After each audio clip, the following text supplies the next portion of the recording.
Hey everyone, so I hope you all are doing great. In this video, I'm just going to be showing you my poetry collection, as in they're not really my poetries, but a collection of poetries by different poets across various periods of time. Some of these poets you must have heard about because they're really famous. If you have been a part of the book community or just in general interest, if you're somebody who's interested in literature and poetry, you may have heard about all of these poets. Nevertheless, I just hope that you have a great time. And in this video, I'm not only just going to be showing you the collections that I have, but I'm also going to be talking a little bit about the poets because these collections do have some informations about what these collections actually have, what kind of poetries are included in these collections, and about the poet, a little bit about the poet as well. I'll read a couple of poetries as well from some of these collections because I mean it's nice, right? You'll get if you're not somebody who knows about these poets or have ever read anything by these poets, you'll get more or less an idea about the kind of poet he or she has been and what kind of poetries they wrote, and you can get an idea if you want such a collection for yourself as well. So I hope you have a great time, and without further ado, let's get started. Cozy up because it's going to be a cozy video. So the first book that I have, the first collection, is by Rambaud, and I actually didn't read a lot of his poetries. I came across this name, I think, in one of Milan Kundera's books, and I was interested because he was referring to some of Rambaud's works. So I saw this collection in my father's library, and then I asked him about Rambaud, and he also knew. And he said that, yeah, I mean, you can give this a go. You can just read some of his poetries and see if you like his work, because he's really good and for a reason. So I'll read you a little blurb that has been provided here about basically about this collection. And I love Everyman Library's poetry collections because not only are the covers so beautiful, as you can see, but they also have some extra additional information here and there about the poet, about what the collections have in store, and some extra work as well of different other poets. So, yeah, so what they're saying here is, burnt out at 23, Robbo has become a model for the poet as wayward genius. Nevertheless, he wrote a substantial amount of lyric and dramatic verse in his few years of creative activity. This volume contains all his mature output, together with several short prose works, including A Season in Hell and relevant passages from the poet's letters. Now, I have not actually read any of the proses or excerpts from his letters. I did read a couple of his poetries, and I'll read you a couple from here as well. This seems nice. First Evening is the name of the poetry. Her clothes were almost off. Outside, a curious tree. Be a branch at the window to see what it could see. Perched on my enormous easy chair, half nude, she clasped her hands. Her feet trembled on the floor, as soft as they could be. I watched as a ray of pale light, trapped in the tree outside, danced from her mouth to her breast like a fly on a flower. I kissed her delicate ankles. She had a soft, brusque laugh that broke into shining crystals, a pretty little laugh. Her feet ducked under her chemise. Will you stop it? But I laughed at her cries. I knew she really liked it. Her eyes trembled beneath my lips. They closed at my touch. Her head went back. She cried, "Oh, really? That's too much. My dear, I'm warning you." I stopped her protest with a kiss, and she laughed, low. A laugh that wanted more than this. Her clothes were almost off. Outside, a curious tree bait a branch at the window to see what it could see. It's about simple things, but it's written in a way that will evoke very strong feelings and emotions. And almost all of the poets here have have gone down in history to be able to master that. So yeah, that's the first one. The second book on the list is, or the second collection is by Rumi. So if you're somebody who has been or who is interested in poetry or in literature, you must have heard about Rumi at least once. So he was a brilliant poet. All of his poetries, like I read quite a lot of his poetries, and they all kind of give you a very tranquil, transcendental feeling when you're reading them. And it's always recommended to read his poetries when you're out in the nature or, spending time with yourself, just in solitude, kind of in peace, right? Sometimes I read poetry to bring peace to myself when I am having a lot of things to think about, a lot on my shoulders, or when I'm anxious. Usually, I pick up a poetry collection and I read a couple of poetries. A lot of the times, I did pick up Rumi. I mean, a lot of those times I did pick up Rumi, and it helps actually. It's a very cathartic feeling, to be more precise. So, again, I'll read a little bit about the poet that has been given here, and then I'll read a couple of poetry so you'll get an idea. Uh, the poetry of the medieval Persian sage Rumi combines lyrical beauty with spiritual profundity, a sense of rapture, and acute awareness of human suffering in ways that speak directly to contemporary audiences. Trained in Sufism, a mystic tradition within Islam, Rumi founded the Sufi order known to us as the whirling dervishes, who use dance and music as part of their spiritual devotion. Many of Rumi's poems speak of a yearning for ecstatic union with the divine beloved, but his images bring the sacred and the earthy together in startling ways, describing divine love in vividly human terms. This volume draws on a wide variety of translations from the early 20th century to the present of Rumi's deeply moving, sensually vibrant poetry. Yeah, this one. Look at Love is the name of the poetry. Look at love, how it tangles with the one fallen in love. Look at spirit, how it fuses with earth, giving it new life. Why are you so busy with this or that, or good or bad? Pay attention to how things blend. Why talk about all, the unknown and the known? See how unknown merges into the known. Why think separately of this life and the next, when one is born from the last? Look at your heart and tongue, one feels but deaf and dumb, the other speaks in words and signs. Look at water and fire, earth and wind, enemies and friends all at once.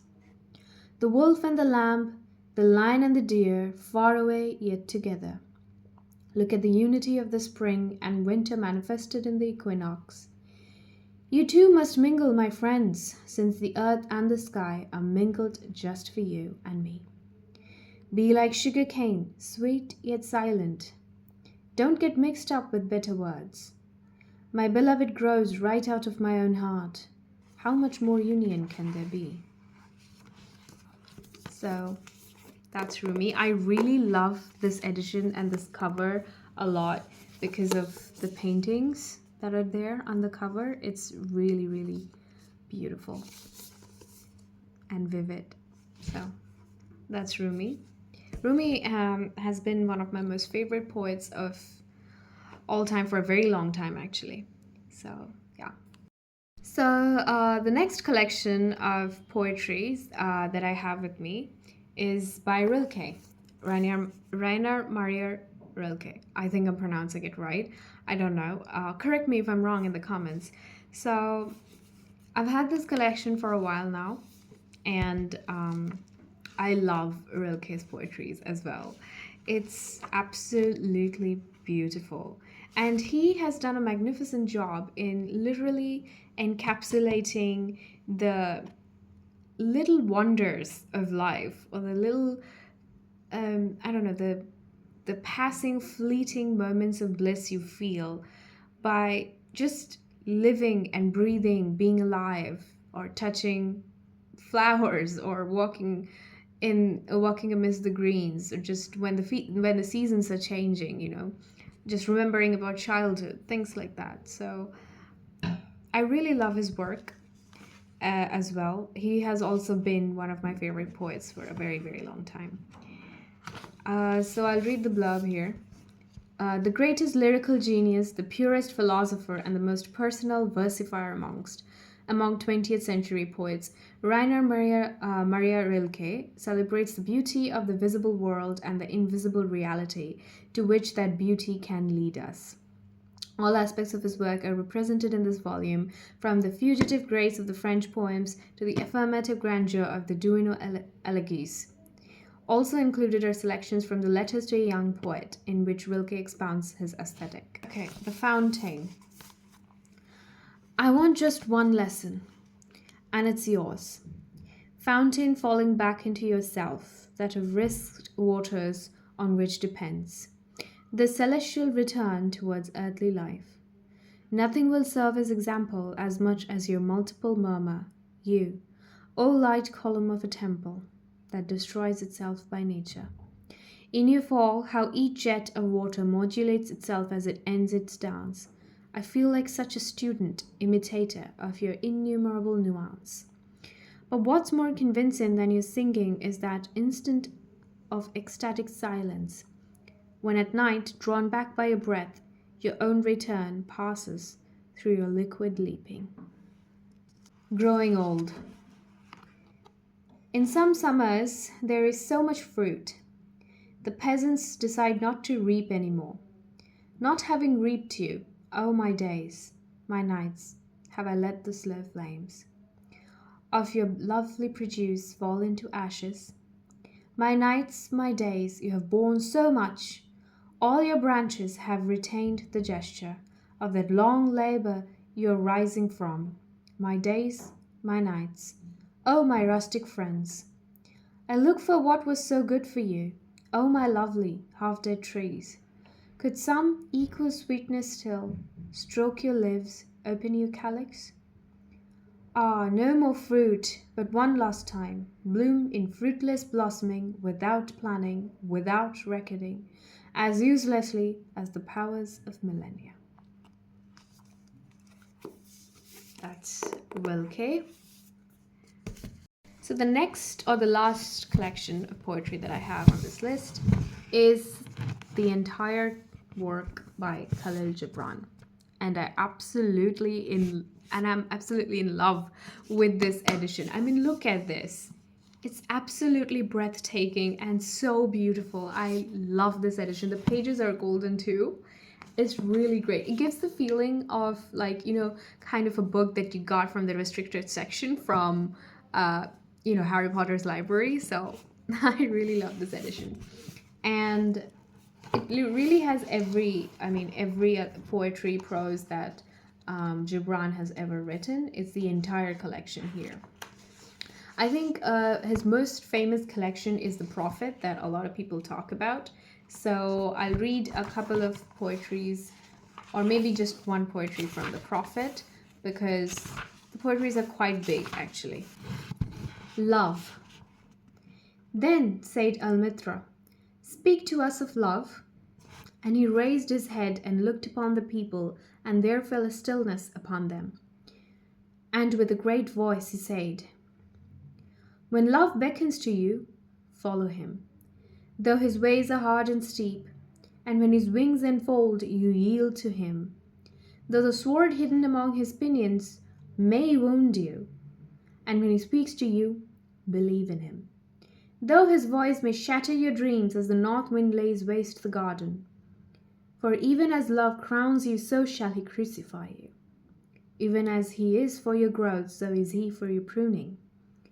Even as he ascends to your height and caresses your tenderest branches that quiver in the sun, So shall he descend to your roots and shake them in their clinging to the earth. Like sheaves of corn, he gathers you onto himself. He threshes you to make you naked. He sifts you to free you from your husks. He grinds you to whiteness.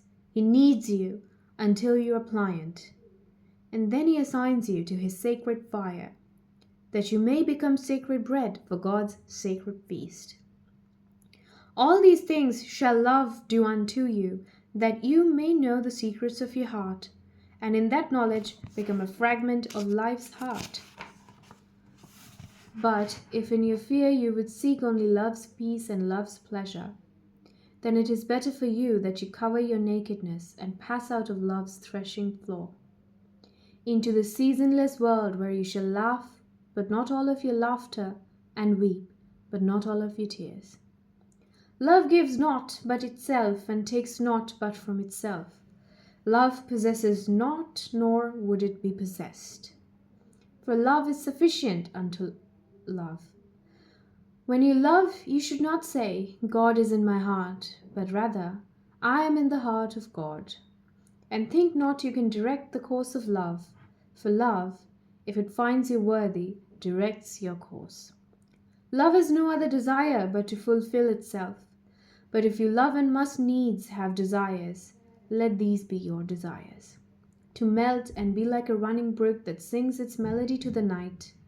To know the pain of too much tenderness, to be wounded by your own understanding of love, and to bleed willingly and joyfully. To wake at dawn with a winged heart, and give thanks for another day of loving. To rest at the noon hour, and meditate love's ecstasy. To return home at eventide with gratitude, and then to sleep with a prayer for the beloved in your heart and a song of praise upon your lips. Absolutely wonderful excerpt and, description of love. So that's all that I have on the list today. I hope you enjoyed the video. If you did, give this video a thumbs up and subscribe to the channel if you want to see more of this kind of content. I mostly talk about books, and I probably will be posting some of my study vlogs in the future. But for now, it's mostly just me rambling about books. So yeah, if you're interested, do subscribe, and I'll upload more such videos in the future as well. Let me know in the comments down below if you would like me to do these kinds of videos more, where I not only just talk about the books but share some excerpts from the books as well. And yeah, so I'll see you next time in the next video. Until then, ciao.